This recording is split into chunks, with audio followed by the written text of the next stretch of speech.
Hello. There is nothing innately wrong with doing something because it makes you feel good.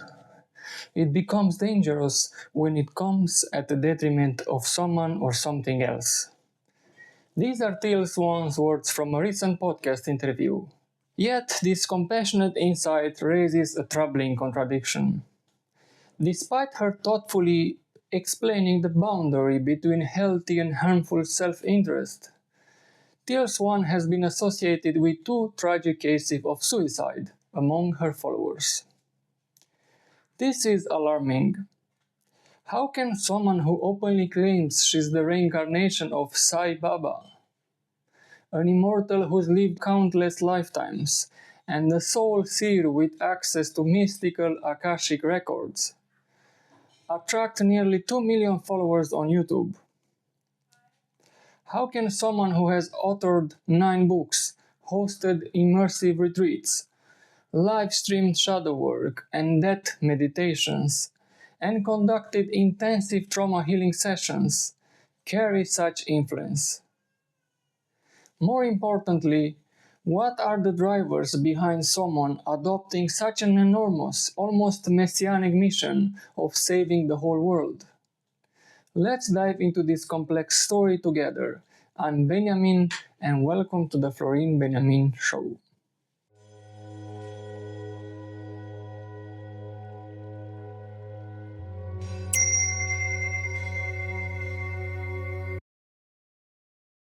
Chapter 1. Primum non nocere. Welcome back. Primum non nocere comes from Latin, and its English translation means first do no harm. With roots as deep as the 5th century BC, this principle stood the test of time, and it's still included today in the famous white coat ceremony. This is a moment when medical students recite a version of the Hippocratic oath, a ritual making their formal entry into the medical profession. Do no harm is arguably the most visible and most ancient of medicine's ethical imperatives, and it absolutely underpins the profession alongside with beneficence, autonomy, justice, and the scientific method. However, in modern mental health care, psychiatry and psychology alike, things aren't always that clear-cut. Mental health fields, despite numerous advances, still struggle deeply. Psychiatric diagnoses are subjective and imprecise. Psychologists, often fearful of liability, might quickly hospitalize someone mentioning suicide in a session rather than trying to offer some other types of help. They also push a lot of pills. Antipsychotic medications, proven useful in crisis, can still do harm long term. Studies show patients with schizophrenia often are doing a lot better long term in countries like India or Nigeria, where less pharmacological interventions occurs. Clearly, our system needs major improvement. This is where Teal Swan comes in. For all the people who were mistreated, traumatized, and wrongly diagnosed by psychiatrists and psychologists, and which rightfully fear going back into the system, Teal Swan looks like a savior. She's attractive, long hair, beautiful dresses. She wants to help people and speaks about her own troubled past, dealing with suicidality. That's where most people should stop, especially those who are looking for a solution or an answer to their own suicidal ideations. It isn't that Teal doesn't mean well. It isn't that she doesn't share genuine compassion for suffering. The problem lies in the core metaphor. She calls suicide a reset button and declares, "I have lived and died millions of times." By framing that as casually as a software reboot, she treats life and death as equally instrumental, tools to be deployed for personal growth. That instrumentalism, by itself, can be neutral or even empowering when paired with careful guidance and real-world support. It can loosen our terror of mortality and help us live more fully. But in Teal's hands, the reset button romanticizes self-harm, blurs the line between metaphor and invitation, revealing deeply impaired judgment.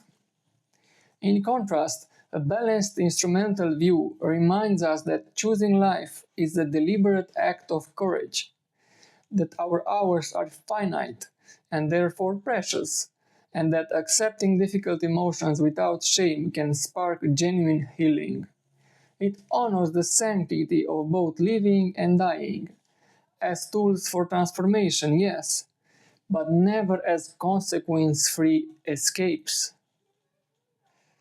Let's end this chapter with this. Teal Swan has violated her own principle that she talked about in this podcast.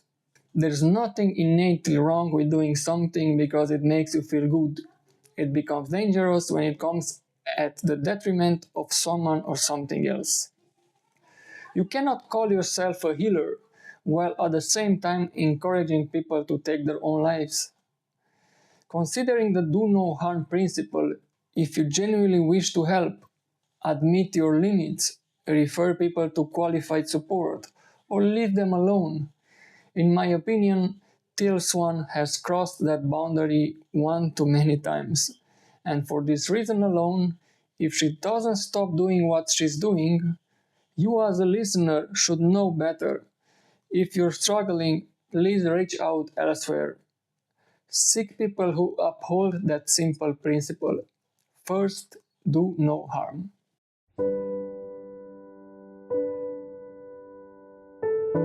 Chapter 2: The Impaired Judgement.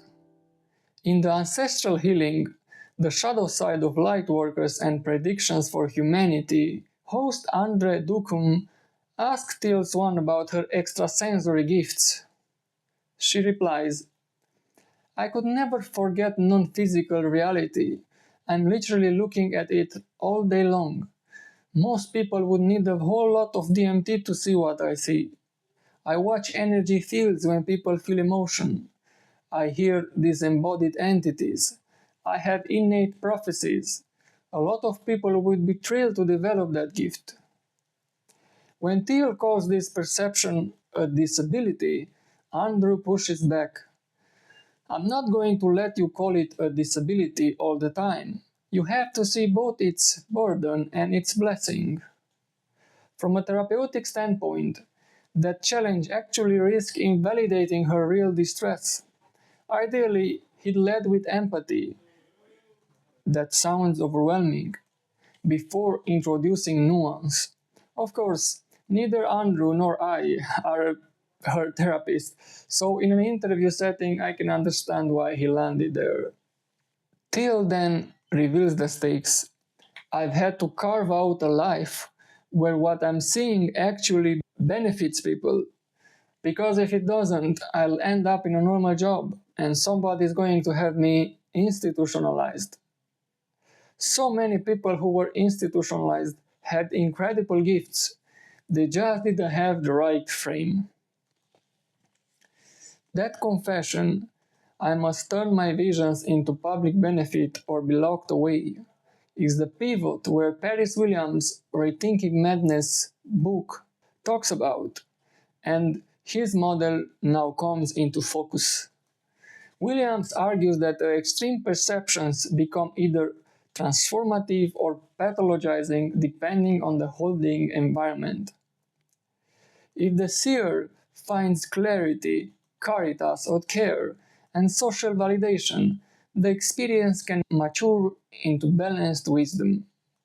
If the seer is shamed or terrified of incarceration, the observing ego collapses and compensates with grandiose meaning-making, what Williams calls a self-constructed cosmology, to keep terror at bay. Teal's relentless production of YouTube videos, books, and prophetic warnings now reads less like a simple altruism and more like a survival strategy. She must prove her visions benefit people, or risk the fate she fears. misdiagnosis, and institutionalization. But that same pressure narrows her margin for self-doubt. It pushes her toward absolute claims, reset buttons, personal prophecies, where, in William's terms, the observing ego gives way to impaired judgment. The very cosmology that spares her asylum can also blind her to life or death consequences her followers might face when they treat her metaphors as literal prescriptions. It also leaves her vulnerable to flattery and ego inflation, classic warning signs of guru or cult leader dynamics.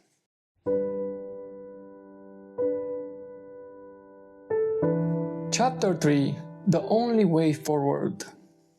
As someone who has brushed the edges of Teal-style superperception, I can attest of how quickly the terrain turns nightmarish. One moment you're contemplating the cosmic consciousness. The next you're fending off alien parasites or bargaining with the devil.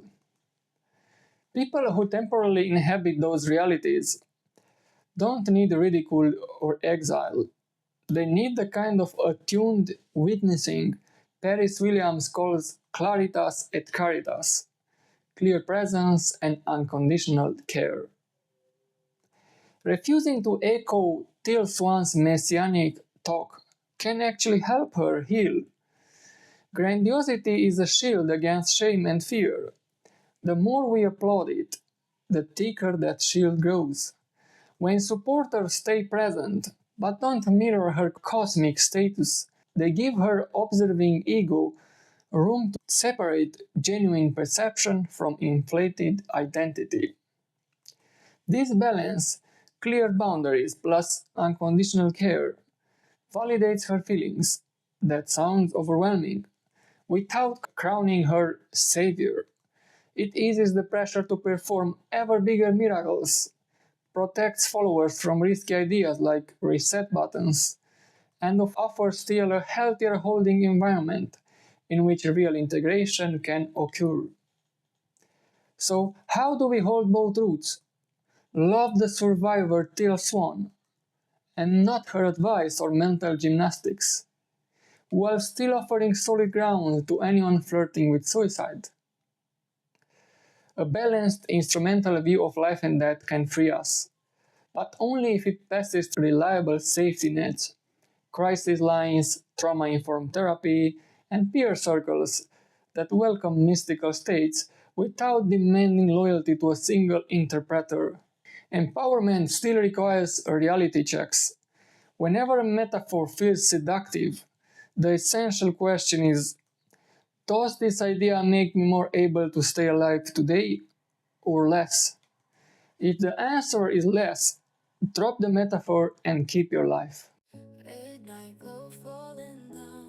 And so, we arrive at our closing thought. The magnetic awe Teal Swan inspires doesn't have to be discarded. It can be redirected. Channel that energy into mutual aid, creative expression, or climate action, turning transcendence into collective power instead of a solo prophecy. To truly honor the survivor in Teal, someone who learned to read energy fields amid unimaginable trauma, we must also insist on a simple, unbreakable rule. When you speak of suicide, first do no harm. I stand here committed to both empathy and accountability, compassion for every part of Teal's journey, alongside a firm boundary against any teachings that risk real harm. Let's hold space for the person without surrendering to the dangerous advice. Because loving the survivor means protecting the vulnerable.